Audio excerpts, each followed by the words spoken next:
Cuando decimos de ponerle el cascabel a algo, a un gato o lo que sea, normalmente nos referimos a que es algo que hay que hacer, aunque nos pueda costar un poco de problemas, ¿no? Entonces, antes de meternos en por qué, os quiero hablar hoy de poner el cascabel a la inteligencia artificial.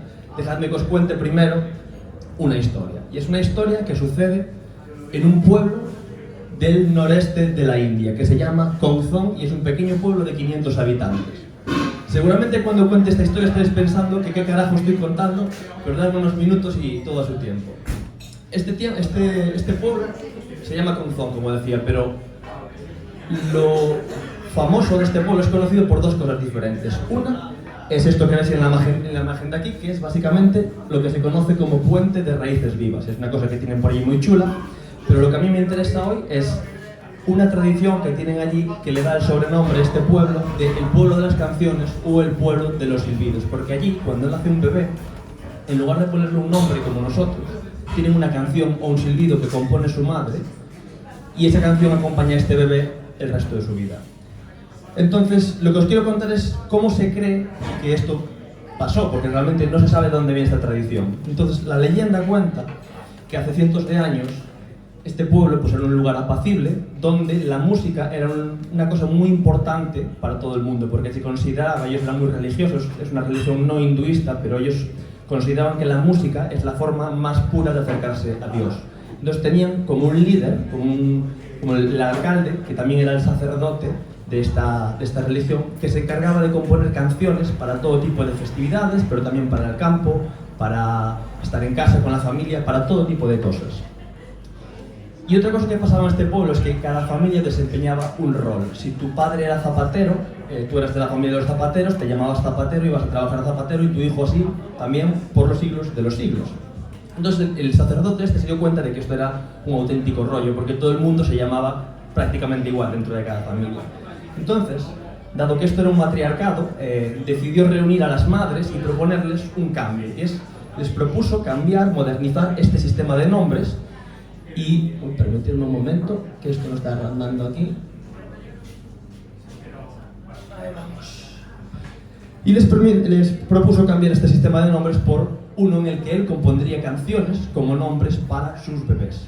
A las madres les encantó esta idea y entonces esto empezó a funcionar, y a los pocos años pues ya todo el mundo estaba acostumbrado a esto. Pues todo funcionaba muy bien, hasta que cuando ya los primeros bebés que nacieron en este sistema de nombres empezaron a estar en edad de trabajar. Y ahí dice el cuento que empezaron a pasar cosas raras. Y por raras me refiero a que estos jóvenes ya no estaban tan interesados en la religión, no estaban interesados en seguir las tradiciones, y sobre todo no querían trabajar, muchos de ellos, en los oficios que les imponían sus familias. Y esto, claro, era un poco jodido para las familias, ¿no? Entonces, lo que yo me imagino que estaba pasando, bueno, hay que decir que lo que querían hacer estos jóvenes en su mayoría era ir a trabajar con los ingleses, que estaban ya colonizando la India por ese momento. Querían ir a trabajar, muchos de ellos, en las minas de explotación de piedra caliza, que es un material que se exporta mucho allí. Y yo me imagino que lo que estaba pasando es que, bueno, mejores sueldos, más demanda de trabajo, los jóvenes querrían hacer esto. Pero a mí me gusta lo que cuenta el cuento, ¿no? Que dice que las madres investigaron lo que estaba pasando y se encontraron con que los ingleses habían sobornado a este cura que componía las canciones y le habían transmitido una brujería que le permitía utilizar estas canciones para manipular la voluntad de los jóvenes. Así que los ingleses le daban pues dinero al cura, y el cura lo que le daba era mano de obra barata a los ingleses. No sé si es verdad o no, pero lo que dice el cuento es que las matriarcas se enteraron y le cortaron la cabeza al cura directamente. ¿Y qué pasa? Como recordatorio de lo que había pasado y de los peligros de tener un poder muy concentrado en pocas manos, si se corrompe, estas madres decidieron de forma inteligente mantener la tradición con un pequeño cambio, que es que en lugar de tener una sola persona dedicada a componer canciones con todo este poder concentrado en sus manos, serían las propias madres de cada familia las que compondrían las canciones de sus bebés para recordar a las generaciones venideras que un poder muy concentrado y que se corrompe puede llevar a una pérdida de identidad o incluso a una pérdida de libertades. Esto parece que es como la moraleja de la historia, o lo que supongo que yo os estoy dando a entender, pero la realidad es que estoy tomando bastante el pelo porque esta historia en su mayoría es falsa. Ahora estáis pensando qué carajo estoy haciendo. Esta historia, al 99%, fue compuesta por una inteligencia artificial para intentar explicar el origen de la tradición que sí existe. Y el motivo por el que os estoy aquí tomándoos un poco el pelo es para poneros en alerta. En alerta porque hoy os acabo de hacer perder 5 minutos con una historia falsa. Bonita pero falsa. Pero dentro de quizás unos años, lo que veréis es una historia que no una historia, sino unos vídeos de un político concreto que os va a hacer ver a un partido, o sea, un vídeo falso generado por inteligencia artificial que os hará pensar algo de un partido político. Y dentro de más años todavía quizás tendréis montones de empresas intentando aprovecharse de todas estas cosas para intentar cambiar la forma en la que veis, que vivís, o la forma de las cosas que queréis hacer. Entonces, os dejo como reflexión, antes de empezar ya a hablar de lo que vengo a hablar hoy, esta frase que dice: la verdadera fuerza de una comunidad radica en su capacidad para pensar y decidir por sí misma. Esta frase podría haber sido escrita por Bertrand Russell, pero si estáis alerta como os acabo de pedir, esta frase también fue compuesta por una inteligencia artificial. Entonces, si ahora ya estáis alerta y estáis conmigo, entonces vamos ya a hablar no de inteligencia artificial, porque yo no soy exactamente un experto en inteligencia artificial, sino lo que está pasando con ella. Os vengo a traer unos datos acerca de cómo está creciendo la inteligencia artificial. Os lanzo 3 datos muy rápidos. El primero es, no sé si se va a ver todo muy bien, pero os explico básicamente. Esto es una proyección de la inversión en inteligencia artificial a lo largo de la próxima década. A día de hoy se está invirtiendo al año en inteligencia artificial lo mismo que se invirtió en los años 60 en el programa Apolo para llegar a la Luna. Y se espera que esta cantidad se cuadriplique a finales de esta década. Esta cantidad de inversión tan brutal se espera que cree un mercado de un tamaño 10 veces el Producto Interior Bruto de España a 2024. Una auténtica barbaridad. Y el último dato que os quiero enseñar es esto, que os lo voy a leer porque no creo que lo veáis. Esto es algo que se suele enseñar a veces para intentar explicar cómo de rápido están integrándose las tecnologías nuevas en la sociedad. Esto es básicamente lo que tarda cada una de estas tecnologías, cada barra es una tecnología, en llegar a 100 millones de usuarios. El teléfono en su momento tardó 900 meses, que son unos 75 años. El coche en unos 35 años llega a 100 millones de usuarios. El teléfono móvil en menos de la mitad. Internet en 80 meses, unos 15 años, llega a 100 millones de usuarios. WhatsApp, 40 meses, poco más de 3 años. TikTok en 9 meses llega a 100 millones de usuarios y ChatGPT, la inteligencia artificial que utilicé al principio, llega en 2 meses a 100 millones de usuarios. Este gráfico ya está completamente obsoleto porque aquí hay otra cosa más que salió hace unos meses, una red social que en 5 días llegó a 100 millones de usuarios. Esto es el nivel de velocidad al que nos estamos moviendo ahora en estos desarrollos. Y esto trae, pues, muchísimas oportunidades, creo que todos más o menos nos hacemos una idea de lo bueno que es todo esto, pero también trae muchos riesgos, que es de lo que se habla menos. Incluso cuando se habla de riesgos, se hablan de riesgos tradicionales, como qué pasa si las inteligencias artificiales nos roban el trabajo, qué pasa si desarrollan armas con inteligencia artificial, o como si os decía al principio, qué pasa si pues, nos manipulan o nos desinforman, estas cosas. Estas cosas están un poco manidas y más o menos las puedes encontrar en internet, en las noticias y tal. Yo me quiero centrar hoy solamente en un riesgo concreto, que es en lo que yo trabajo. Nosotros lo llamamos el riesgo de centralización y exclusión económica, que suena súper rimbombante, nadie sabe lo que es, pero os voy a hacer una pregunta. Que levante aquí la mano, ¿quiénes de vosotros tienen un teléfono móvil en el bolsillo que no sea de Apple o de Google? Una persona. ¿No tienes un Android? Vale, 0 personas. Estamos más o menos acostumbrados ya desde hace unos 20 años o 30 años a estas compañías que crean hardware y software que nosotros utilizamos en el día a día y somos meros usuarios y no tenemos nada que decir a todo esto, ¿verdad? Pero cuando vienen estas inteligencias artificiales es un error pensar que esto es la nueva app, la nueva aplicación de Google, la nueva aplicación de OpenAI. La inteligencia artificial ahora mismo está siendo algo mucho más transversal que todo esto. Es algo como cuando apareció Internet, cuando incluso apareció la electricidad. Es algo que nos va a cambiar cómo funcionamos, básicamente. Y no tener acceso a esto es como no tener acceso a la electricidad. ¿Cuántos de vosotros conservaríais el trabajo si no tuvieseis electricidad o internet a día de hoy? Seguramente prácticamente nadie. Por eso tenemos que tratar siempre la inteligencia artificial aparte, no como una aplicación de moda o una red social. A esto me refiero como el riesgo de exclusión social. No se puede permitir que esto caiga en manos de muy pocas personas. Y esto no es la primera vez que pasa, porque ya pasó con Internet. A día de hoy todos utilizamos Internet, pero ¿de quién es Internet? Internet, si lo pensáis, es de todos y no es de nadie al mismo tiempo, porque es una red de redes en la que colaboran empresas, gobiernos, todo tipo de organizaciones. Nadie es propietario absoluto de Internet. Pero esto no fue así siempre, porque cuando empezó el desarrollo hubo grandes oligopolios como AT&T en Estados Unidos que intentaban convertir Internet en su cosa, en su aplicación privada. Ya intentaron hacer esto en el pasado y tuvo que venir el gobierno de Estados Unidos con la Acta de Telecomunicaciones del año 96 para obligar a las grandes corporaciones a permitir que los pequeños competidores se interconectaran a ellos y le dieran acceso a todas las personas. Porque si no se forzaba la competitividad, al final Internet iba a ser la aplicación de una persona. Parece una tontería pensar que si yo tengo un teléfono de Vodafone, que no pudiese llamar a alguien de un teléfono Movistar, ¿verdad? Esto es una obviedad a día de hoy, pero en su momento esto también pasaba.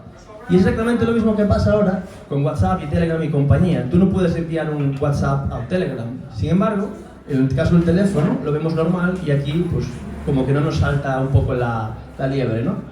Esto está a punto de cambiar también por una serie de normativas que acaba de aprobar la Unión Europea. Pero la pregunta es ¿por qué pasan estas cosas? ¿Por qué todas las empresas tienden a desarrollar las cosas de forma cerrada y no de forma abierta como pasa con Internet?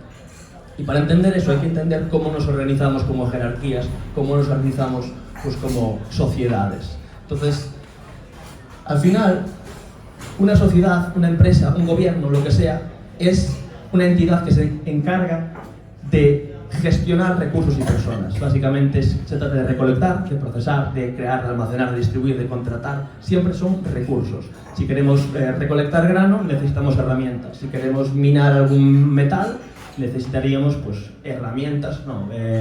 maquinaria, ¿no? Si queremos construir pues, un teléfono móvil o lo que sea, un coche, necesitamos industria petroquímica, tecnológica, lo que sea. Se hacen falta recursos.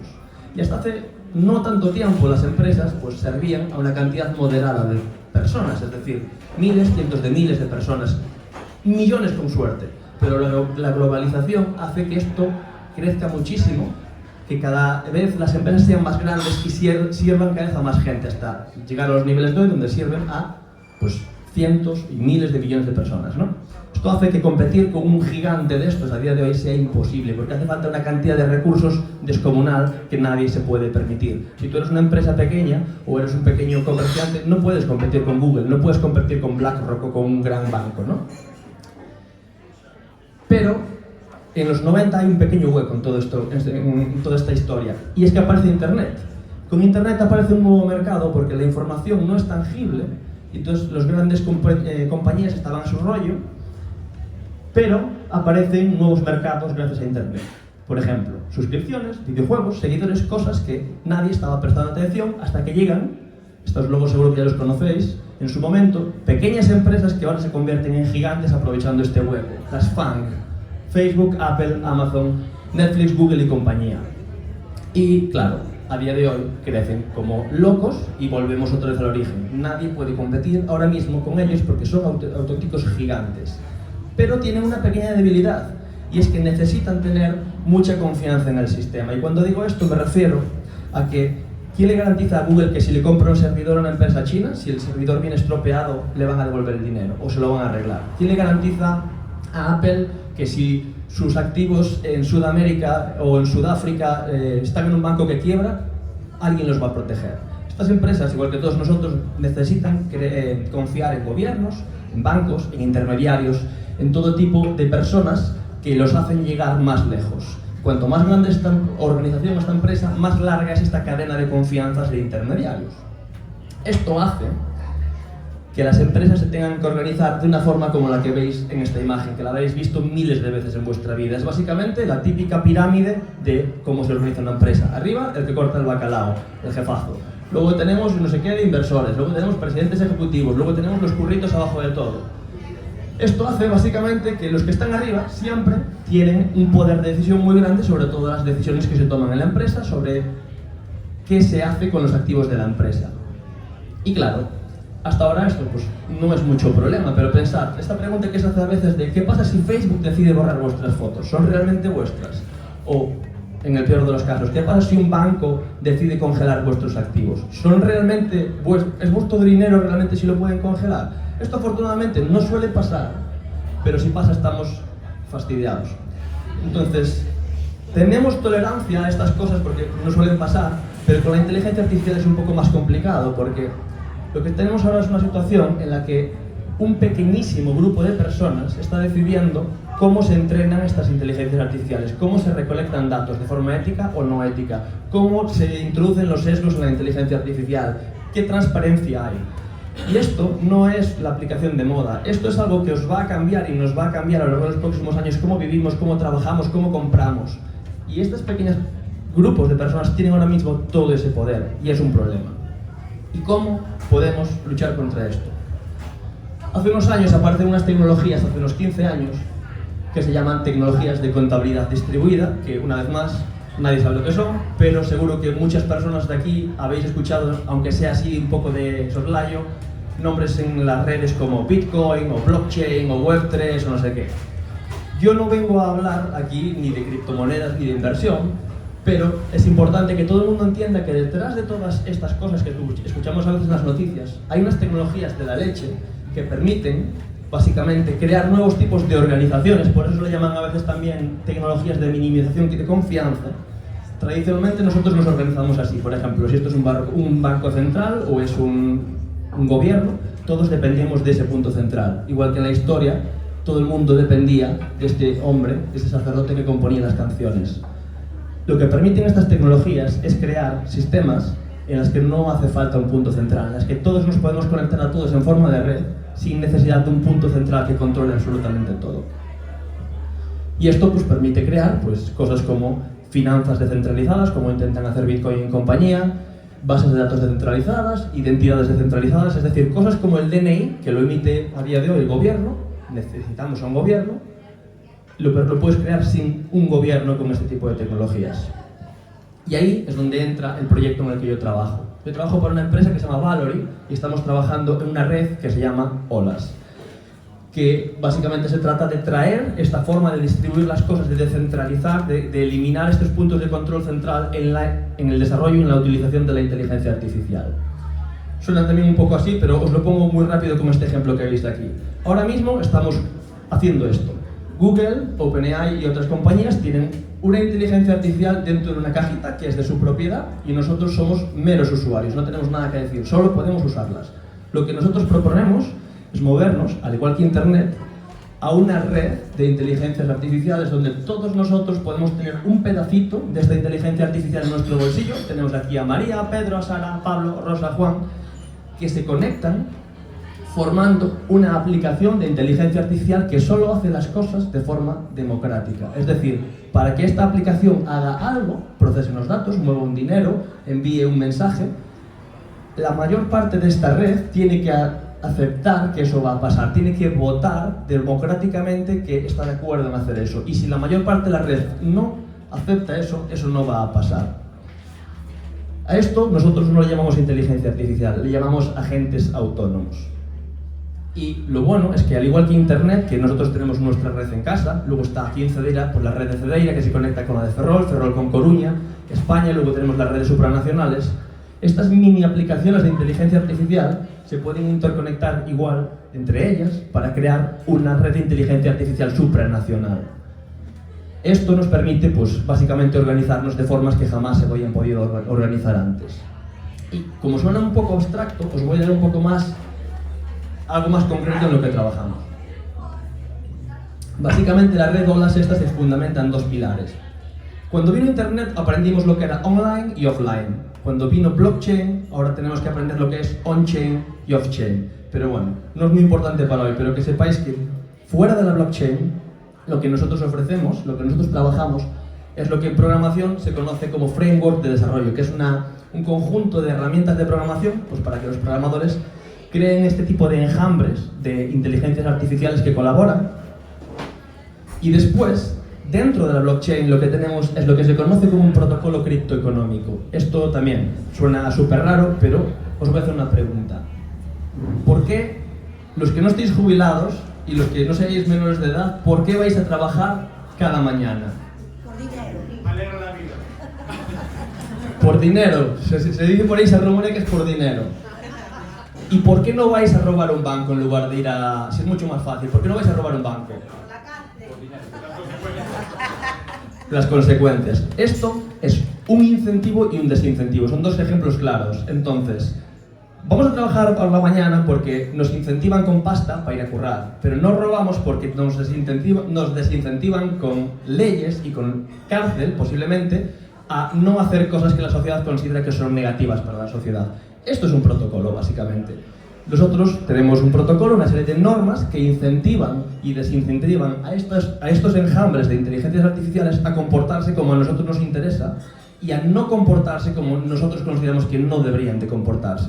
Entonces ya veis que esto no es un problema solamente tecnológico, es tecnoeconómico, es decir, está la parte tecnológica, pero también hay una parte pues, económica y una parte social. Y esto nos permite, digamos, estos dos pilares se combinan para básicamente poder crear auténticas economías de agentes que generan valor los unos a los otros, pero en los que las personas también tienen cabida, porque al final las personas tienen que, alguien tiene que programar a estos agentes, alguien tiene que hacerlos funcionar en sus servidores, en sus ordenadores, en sus bolsillos, alguien tiene que proveer de liquidez al sistema. Vosotros sabéis que, por ejemplo, el Banco de España, cuando necesita liquidez, pues emite bonos del Tesoro, ¿no? Emite deuda y nosotros los podemos comprar con una promesa de un futuro retorno, ¿no? Pues la red OLAS también necesita liquidez pues, para que todos estos servicios se presten todos estos agentes se presten servicios los unos a los otros. Entonces también tenemos la figura de las personas que son los que compran esos bonos con una promesa de un futuro retorno. Tenemos gente que propone leyes, gente que las intenta cambiar, y luego pues, montones de otras personas que hacen pues, campañas de marketing, corren la voz y todo este tipo de rollos. Esto normalmente cuando lo cuento pues parece como es una cosa un poco rara, un poco ciencia ficción y la gente tiende a pensar que es una cosa que estamos haciendo en un laboratorio 4 colgados. Pero la realidad es que llevamos trabajando en esto más de 3 años, hay gente de la empresa que lleva otros 4 o 5 y en los últimos años tenemos ya más de 500 servicios. Cuando digo servicio me refiero a una aplicación como esta. Tenemos 500 servicios funcionando en todo el mundo, generando básicamente, pues, procesando información, generando dinero, moviendo dinero a sistemas de préstamos y que en el último año han prácticamente generado casi 1 millón de transacciones. Creo que en la próxima semana llegaremos al 1 millón de transacciones. Normalmente, bueno, estos sistemas hacen muchas más cosas que mover pasta, pero como estamos hablando de economía también, es una de las formas que tenemos de medir cómo de saludable está este sistema, ¿no? Entonces, llegar prácticamente a 1 millón de transacciones en un poco más de un año es un buen indicador.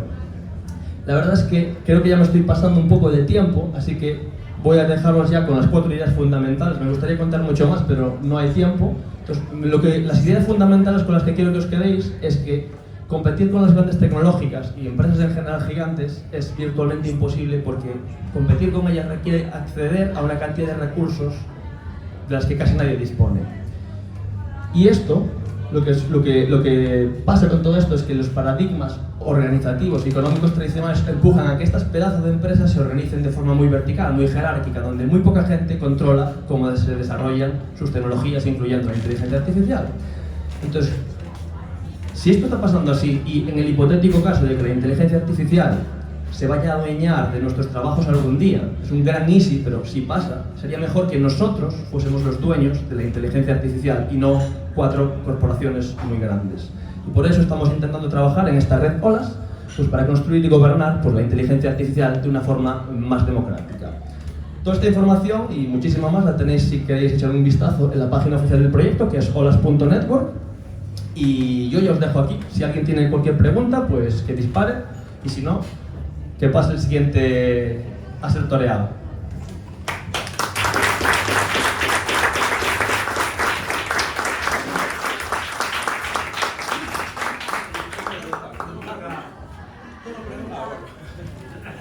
Dispara.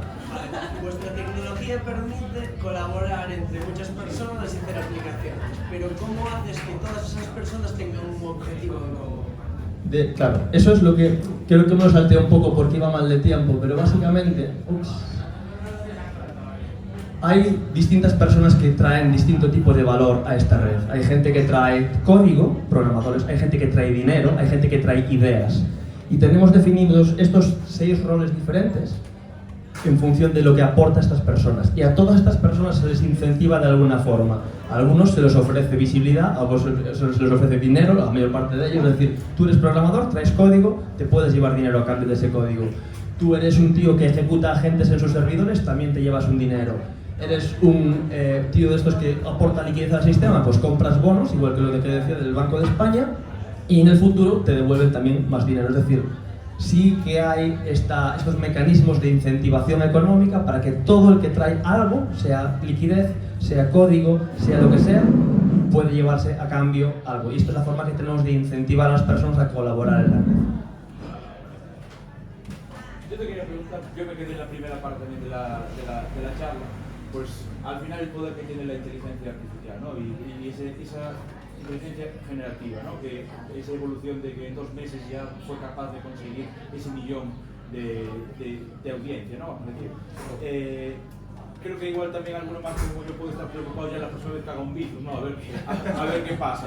Pero al mismo tiempo la inteligencia artificial, como decías, también es una oportunidad, ¿no? Entonces, ¿cómo en el día a día, no sé si tú utilizas la inteligencia artificial el día a día, y un poco cómo podemos sacar beneficio partido a todo esto? Es decir, porque más que igual quedar un poco asustados, yo creo que, pues cómo podemos utilizarlo en nuestro día a día a favor. Yo tampoco quiero ser aquí como el que trae la sombra negra sobre la inteligencia artificial, porque precisamente trabajo con ella, ¿no? Y respondiendo a tu pregunta, sí, trabajo con ella todos los días. De hecho, parte del código, yo programo mucho, entonces parte del código que yo hago a día de hoy ya lo hace la inteligencia artificial.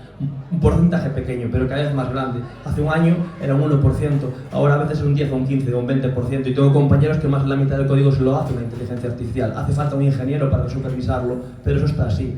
Luego también la utilizo ya pues temas más personales, pues para generar música. Entonces igual más o menos todo el mundo sabe que se puede hacer música y le dices quiero que me hagas una canción que hable de Cedeira y que sea reggae, y te la hace en 2 segundos. Eso lo utilizo ya pues a nivel más personal. Entonces sí, yo creo que tanto a nivel lúdico como a nivel profesional, todo el mundo, o sea, yo ahora mismo conozco a psicólogos, conozco a todo tipo de personas que están incorporando la inteligencia artificial en sus flujos de trabajo. Y el motivo es fácil. Si no lo hacen, dentro de pocos años, no van a trabajar de eso seguramente, porque va a haber... O sea, a día de hoy es una herramienta tan potente como lo fue Internet en su momento, y a día de hoy, ¿quién no utiliza Internet en su trabajo? Vas a ser miles de veces más productivo utilizando inteligencia artificial que no utilizando. Entonces, apuntároslo para los que no trabajáis, que aún no estáis para jubilaros, iros metiendo en la ola, porque si no, está complicado.